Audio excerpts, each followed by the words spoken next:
Collector గారికి మా ఎమ్మెల్యేలందరూ ఉన్నారు వేదిక మీద, వారికి ఎమ్మెల్యే గారికి, ప్రింట్ అండ్ ఎలక్ట్రానిక్ మీడియా మిత్రులందరికీ మనస్ఫూర్తిగా హృదయపూర్వక నమస్కారం. ఈరోజు భద్రాద్రి కొత్తగూడెం జిల్లాలో అధికారులతో జిల్లా సమీక్షా సమావేశం జరుపుకోవడం జరిగింది. ప్రధానంగా పేదోడు ప్రభుత్వం వచ్చిన తర్వాత మొదటిసారి ఈ స్కూల్స్ అన్ని ఓపెన్ జరగబోతున్నాయి. రేపు 12వ తారీఖు నాడు రాష్ట్ర వ్యాప్తంగా ఏవైతే ప్రభుత్వ స్కూల్స్ ఉన్నాయో ఈ ప్రభుత్వ స్కూల్స్ అన్నింటినీ అమ్మ ఆదర్శ పాఠశాలలుగా తీర్చిదిద్ది విద్యార్థులకి తెలుగు మీడియంతో పాటు రాబోయే రోజుల్లో ఇంగ్లీష్ మీడియం స్కూల్స్ కూడా ప్రభుత్వ పక్షాన ఏర్పాటు చేయబోతున్నాం. రాష్ట్ర వ్యాప్తంగా సుమారు 650 కోట్ల చిల్లర పైచలకు అమ్మ ఆదర్శ స్కూల్స్ కి రాష్ట్ర ప్రభుత్వం శాంక్షన్ చేసి ఇప్పటికే పెద్ద మొత్తంలో నిధులు రెడీ ఇవ్వడమే కాకుండా మోర్ దాన్ 80% స్కూల్స్ వర్కులు కూడా కంప్లీట్ అయ్యాయి.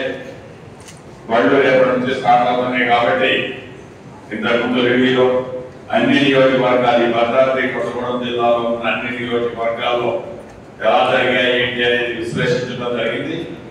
కలెక్టర్ గారు అధికారులంతా కూడా రాబోయే వారం 10 రోజుల్లో మిగతా స్కూల్స్ అన్నింటినీ కూడా ఏవైతే రిక్వైర్మెంట్స్ ఉన్నాయో, ఏవైతే మౌలిక వసతులు గత ప్రభుత్వంలో విస్మరించారో అవన్నీ ఈ వారం రోజుల్లో మిగతా స్కూల్స్ కూడా కంప్లీట్ కాబోతున్నాయని చెప్పడం జరిగింది.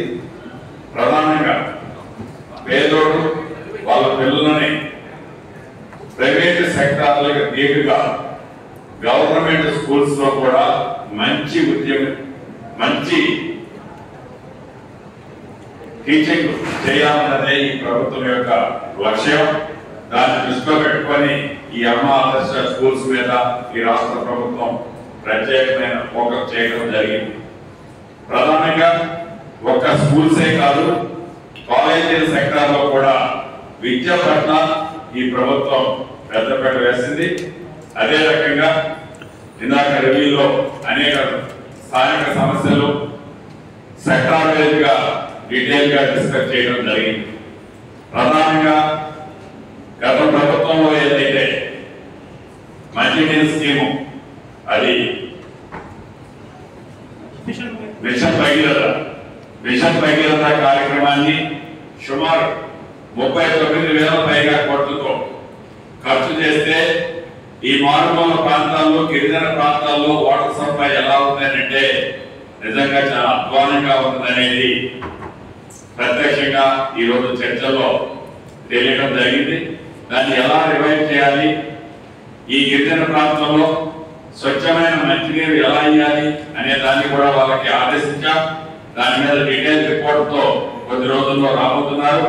అదే రకంగా ధరణిలో ఏవైతే గతంలో ప్రభుత్వంలో పెండింగ్ ఉన్న అప్లికేషన్స్ ఈ అప్లికేషన్స్ అన్నింటినీ రాబోయే కొద్ది రోజుల్లోనే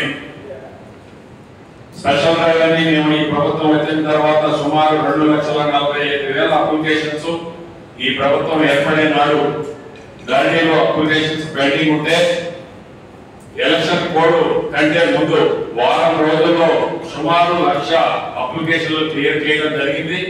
మళ్ళీ 1,10,000 అప్లికేషన్లు మళ్ళీ ఈ 50,000 అప్లికేషన్ తో కలిపి సుమారు మళ్ళీ 2,55,000 అప్లికేషన్లు ఈనాడు రాష్ట్ర వ్యాప్తంగా పెండింగ్ ఉన్నాయి. వీటన్నింటినీ మరొకసారి యుద్ధ ప్రాతిపదికన వాటిని కూడా పరిష్కరించే మార్గాన్ని రాష్ట్ర ప్రభుత్వ పక్షాన నిన్న మొన్న ముఖ్యమంత్రి గారితో చర్చించాం. దాన్ని కలెక్టర్లకు కూడా ఆదేశించాం. యుద్ధ ప్రాతిపదిక మీద ధరణిలో ఉండే పెండింగ్ అప్లికేషన్లు క్లియర్ చేస్తూ ధరణిలో ఉండే లోపాలను కూడా అతి కొద్ది రోజుల్లో వాటిని సరిదిద్ది సవరించి ఆ ఆప్షన్స్ ని ఏది ఉంచాలి ఏది డిలీట్ చేయాలి అనేది కూడా ఒక కంక్లూజన్ ధరణికి ఒక కమిటీ వేసాం. ఆ కమిటీ కూడా మధ్యంతర రిపోర్ట్ ఇచ్చింది. ఫుల్ ఫ్లెడ్జ్ లో రిపోర్ట్ ఇవ్వడానికి వాళ్ళు కూడా రెడీగా ఉన్నారు. మొన్నటిదాకా ఎలక్షన్ కూడా ఉంది కాబట్టి ఈ కపుల్ ఆఫ్ డేస్ లో ఈ ధరణి మీద ఈ రాష్ట్ర ప్రభుత్వం యొక్క ఆలోచనని స్పష్టంగా కేబినెట్ ద్వారా యావత్ తెలంగాణ ప్రజలకు కూడా తెలుపునున్నాం.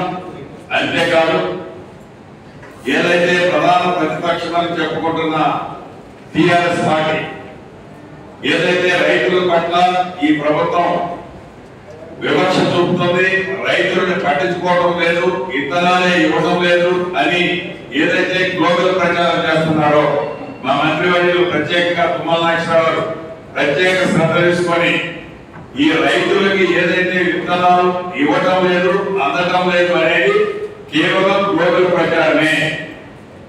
ఈ రోజు సమీక్షలో చాలా స్పష్టంగా అధికారులు చెప్పడం జరిగింది. ప్రజల ఒపీనియన్ కూడా కొంతమంది తీసుకున్నాం. రైతులది చాలా స్పష్టంగా చెప్పారు.